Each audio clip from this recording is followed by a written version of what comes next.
कष्ट करून मोठा होत असतो आणि देवही कष्ट करणाऱ्याच्या पाठीमाग उभा राहतो, आयत खाणाऱ्याच्या नाही. आपला अभंग कष्टाचाच अभंग आहे. काय भेटतं महाराज आयत या जगात कोणाला? काही मिळत नाही. कष्ट करण्याची नीती ठेवा.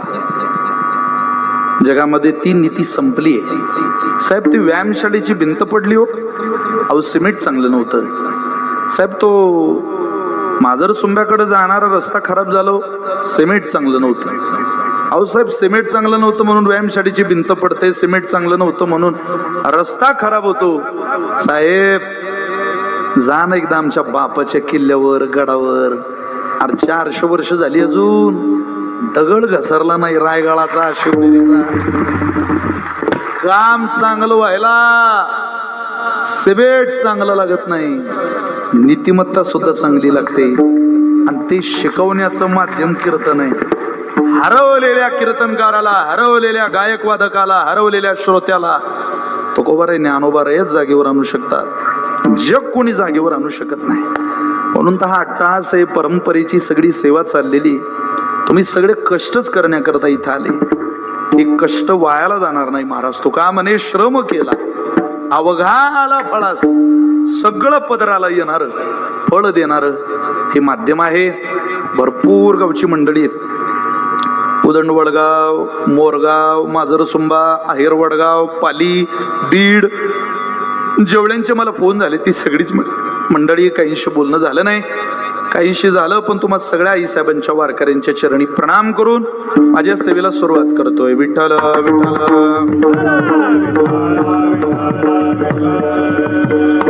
बोला पुंडलिक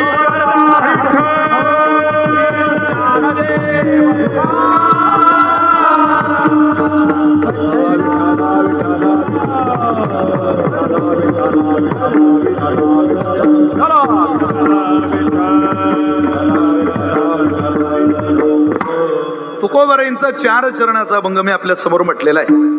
या अभंगाच्या द्वारा तुकोबाराय जीवनातला एक संकल्प सांगताय. मानवी जीवन तसं संकल्पाने भरलेलं जीवन असावं. ज्याला आयुष्यात काही मिळावं वाटतं त्याने काय मिळवायचंय हे ध्येय आज ठरवा आणि त्या ध्येयाच्या दिशेनं वाटचाल सुरू करा. कसं आहे हो ध्येय? एम्स अँड ऑब्जेक्टिव्ह, आपलं ध्येय, आपलं अम्बिशन, आपलं उद्दिष्ट सुखाचंच आहे. ध्येय कोणाचंही असो ते सुखाचंच आहे, पण ध्येयाची वाट मोठी कष्टाची आहे महाराज. किती कष्टाची आहे? शूरस्य धारा निशिता दुरत्यया दुर्गम पथ कवय वदंती. नावी दादाने पाजवलेला वस्तारा, त्या वस्ताऱ्यावर चालणं जितकं कठीण आहे तितकं या जगतामध्ये यश मिळवणं कठीण आहे. अरे बाबुडीची सारावी हाते तव जलतो दिसे आई. ते शेवाळाच बाजूला केला नाही पाणी कसं दिसेल? जमिनीचं आवरणच बाजूला केलं नाही धन कसं दिसेल? तसं पारमार्थिक साधनेत कोणते प्रयत्नच केले नाही, भगवत कृपा कशी दिसेल? अरे कष्ट कर बाबा. जीवनामध्ये माणसाने विना कष्टाचं आयुष्य काढू नये. राहा कुठेही पण कष्ट करून राहा. तुकोबारे म्हटले आम्ही कष्टाला निघालो पण संकल्प करून निघालो. काय संकल्प आहे? तुकोबारेंनी जीवनामध्ये काही संकल्प केल्याचे आपल्याला दिसून येत आहे. देवाचे देऊळ होते जे भंगले, चित्तासी आले करावे ते देहूतलं मंदिर भंगलं. माझ्या गावात मी चांगलं पांडुरंगाचं मंदिर बांधेल. तुकोबारेंचा संकल्प आहे. त्याच अभंगात पुढे तुकोबारेंनी एक संकल्प सांगितला. त्या संकल्पाचा या अभंगात विस्तार आहे. काही पाठ केली संतांची उत्तरे, विश्वासे आदरे करुणिया. यश मिळवण्याकरता तुकोबारे म्हटले आम्ही संत वचनाची सेवा करायला तयार आहे. भगवत कृपेकरता माणसावर काही गोष्टींची कृपा असावी लागते. पहिल्यांदा तर माणसावर काळाची कृपा असावी लागते. काळ चांगला साध्य व्हावा आपल्याला. तुकोबारांवर काळाची कृपा होती. साधला हा पर्वकाळ. काळाची कृपा, काळ माणसाला प्रभावित करतो आणि भक्ती साधना अधिकस्य अधिकम फलम. अधिक मास आला की आपल्याकडं जर एवढं पुण्य साचलेलं असेल, अधिक महिना आला आणखी एवढं पुण्य करा. तो दुपटीनं तिपटीनं 10 पटीनं वाढायला लागतं. का? काळाचा प्रभाव माणसाला यशाच्या जवळ जवळ नेत असतो. तुकोबांनी काळाचा प्रभाव जीवनावर पाडून घेतला. 2, संघाचा प्रभाव माणसाला आयुष्यात पुढे नेत असतो. तुमचा हात कोणाच्या हातात आहे यावर तुमचं माझं जीवन ठरलेलं आहे. कोणाच्या हातात हात देऊन काय उपयोग आहे?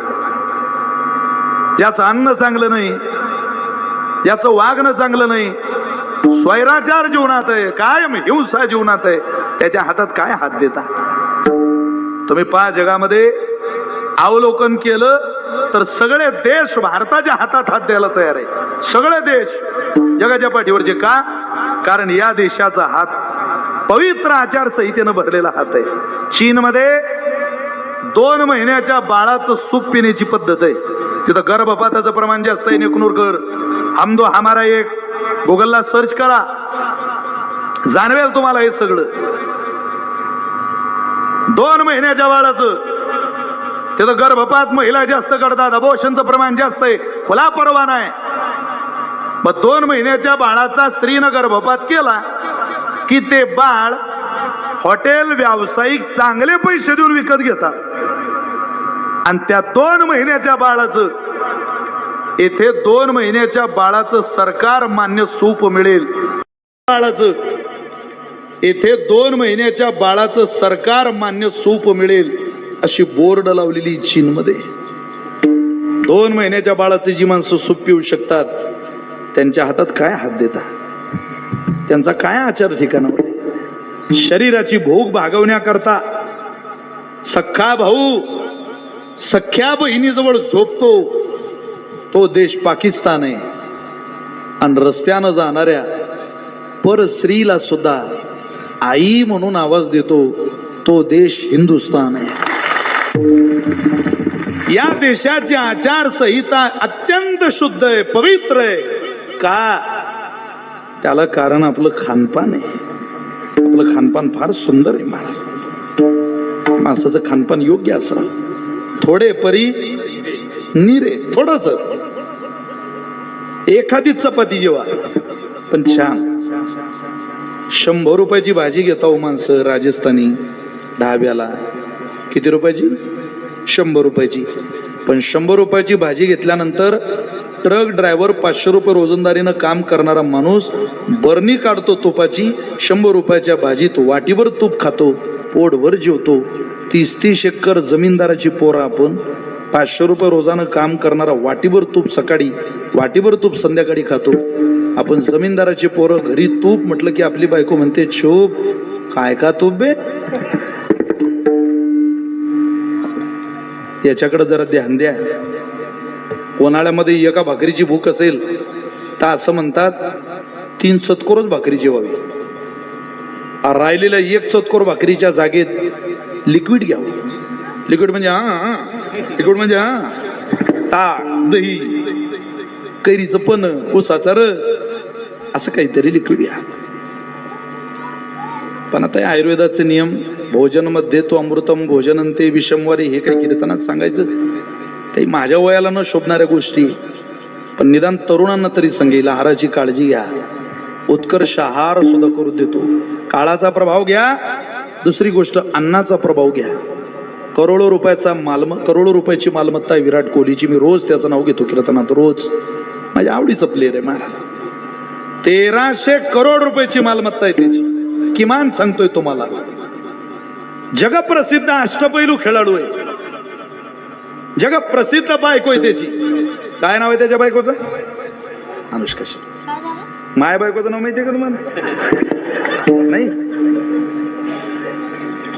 आता माई बायको अनुष्का बी नाही, शर्मा बी नाही, येईल काय माहिती? तशी त्याची बायको अभिनेत्री, तिचा परिचय देशात नाही जगात आहे. जगप्रसिद्ध अभिनेत्री अनुष्का शर्मा, जगप्रसिद्ध प्लेयर विराट कोहली.